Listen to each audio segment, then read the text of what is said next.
Today's topic is about destruction of red blood cell, transport of bilirubin and jaundice. Before we go through the destruction, you need to know that the mature red blood cell have cytoplasmic enzymes that can metabolize glucose and produce minute amounts of ATP. These enzymes are also responsible for preserving the flexibility of the cell membrane. Red blood cells after leaving the bone marrow typically circulate for 120 days in the bloodstream before being destroyed. By the end of 120 days of age, the activity of cytoplasmic enzymes is decreased, and as a result, the aged red blood cell is not able to maintain its normal biconcave shape and volume, causing it to be deformed and brittle. The red blood cell then ruptures as it passes through a narrow area of the circulation. When these red blood cells die, hemoglobin is released. That hemoglobin is almost instantly phagocytized by macrophages throughout the body, particularly by Kupffer cells in the liver, macrophages in the spleen, and macrophages in the bone marrow. These macrophages separate the iron from the hemoglobin over the course of the following hours to days and release it into the circulation, where transferrin will transport it to the bone marrow for the formation of new red blood cells or to the liver and other tissues for storage as ferritin. When iron is removed, what remains is the substance known as porphyrin. Through a series of steps, the macrophages transform the porphyrin component of the hemoglobin molecule into bilirubin. Bilirubin formed in the macrophages are lipid-soluble but not water-soluble. Therefore, it cannot be independently transported in blood, it must be bound to a transporter. Albumin is thus selected and it transports bilirubin in the blood. You might ask, transport to where? The answer is it transport to the liver. Hepatic cells of the liver take up the bilirubin by active transport. You might be wondering what happened to albumin. Albumin just releases bilirubin at the destination and goes on circulating in the blood. I remember albumin like an Uber driver who picks up a client and transports to a destination. In this analogy, the client is bilirubin and is transported to the liver, which is the destination. Coming back to bilirubin in the hepatic cells, these bilirubin is combined with a substance known as glucuronic acid. The purpose is to make bilirubin water-soluble, so that it can independently be transported in blood. The water-soluble bilirubin is also known as conjugated bilirubin are then excreted into the bile. When it reaches the large intestine, bacterial degradation converts the conjugated bilirubin to a compound known as stercobilinogen and urobilinogen.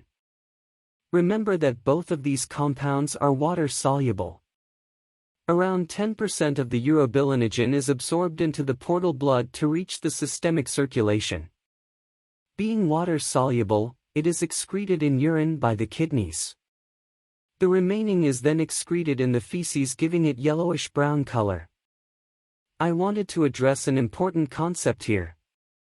Stercobilinogen and urobilinogen is essentially the same thing. You may ask why the name is different. The name comes from the medium it is excreted.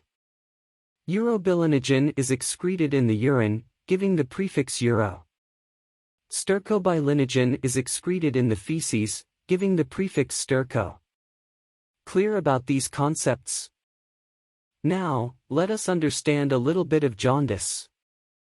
Jaundice is a condition where there is presence of excess bilirubin in the plasma and the tissue fluids, known as hyperbilirubinemia, occurring at bilirubin concentrations that are around 50 micromole per liter or higher. This excess bilirubin causes yellow discoloration of skin, conjunctiva, and other tissues. There are few types of jaundice that are pre-hepatic, hepatic, and post-hepatic. The first is the pre-hepatic jaundice. Hepatic means liver. So, this type of jaundice happens before the liver. Another term for this is medical jaundice or hemolytic jaundice. In hemolytic jaundice, there is excessive hemolysis of red blood cells due to some conditions like thalassemia or congenital spherocytic anemia. When this occurs, the rate of production of bilirubin increases. When the rate of bilirubin production exceeds the conjugation capacity of liver, unconjugated bilirubin began to accumulate in blood. Also, you need to remember, there is a lot of conjugation is happening in the liver. Therefore, urine and feces contain excess of urobilinogen and stercobilinogen respectively. The second type is hepatic jaundice. In hepatic jaundice, problem is the failure of liver to conjugate bilirubin.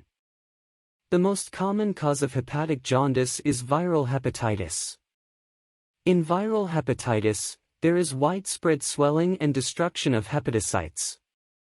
This leads to poor conjugation power by the liver cells as majority of the liver cells are destroyed. The third type is the post-hepatic jaundice, otherwise known as obstructive or surgical jaundice.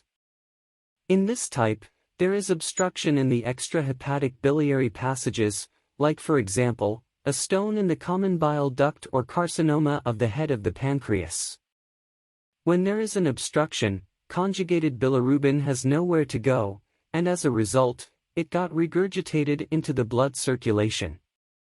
In this case, conjugated bilirubin does appear in the urine because conjugated bilirubin is water-soluble. Because the conjugated bilirubin cannot enter the large intestine, there is no stercobilinogen.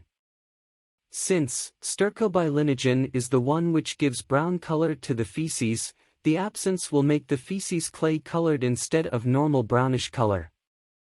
When comes to investigations, the commonest investigation is full blood count and a liver function test. However, according to suspected clinical etiology, your specialists might request hepatitis viral serology or imaging like ultrasound. Post your answer below on why doctors request viral serology, especially hepatitis when hepatic jaundice is suspected. When comes to management, the first fundamental thing to remember is jaundice is not a diagnosis. Let me repeat that again. Jaundice is not a diagnosis. It is just a symptom. Therefore, the management has two important pillars that are definitive and symptomatic. Let us quickly discuss about definitive management. A definitive management means to eliminate the cause of jaundice. The definitive management of jaundice depends on the underlying cause. For example, obstruction-related causes need the removal of a gallstone. Always remember it is doctor's responsibility to relieve the symptoms. For example, if there is itchiness due to the excess bilirubin, provide the patient with anti-itching cream to relieve the itching. If there is any sign of bleeding or rapid coagulopathy, treat with vitamin K or fresh frozen plasma. These are some situations. Example. I have included a simple article regarding jaundice below in the description. Feel free to check it out later. The key takeaways are red blood cells at the end of the 120 days are destroyed. The iron component of the hemoglobin is recycled, but the remaining compound known as porphyrin is then degraded to bilirubin. Bilirubin is lipid-soluble and is transported to liver by albumin for conjugation. Liver conjugates bilirubin with glucuronic acid, making it water-soluble and transporting it in the blood. In large intestine, the conjugated bilirubin is converted to stercobilinogen by bacterial action. A small percent of stercobilinogen, or also called as urobilinogen, is reabsorbed into the blood and is then excreted via the kidney. The remaining is excreted via feces. Jaundice is a condition where there is excess of bilirubin in the blood. There are three main types of jaundice, which is pre-hepatic, hepatic and post-hepatic. In pre-hepatic, the problem is excessive hemolysis of red blood cell which overwhelms the liver's ability to conjugate. In hepatic jaundice, the main problem is the liver's poor conjugation power. In post-hepatic jaundice, there is obstruction in extrahepatic ducts, causing a blockage to bilirubin flow.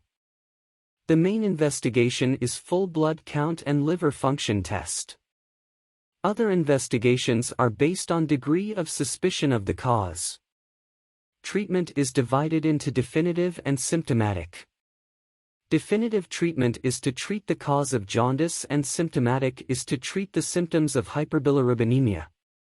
Please like, comment and subscribe if you find this video useful, as this will motivate me into doing more videos like this. Don't forget you can request your biology or medicine topics via the Google form that is linked in the description below. Thank you and see you all in the next video.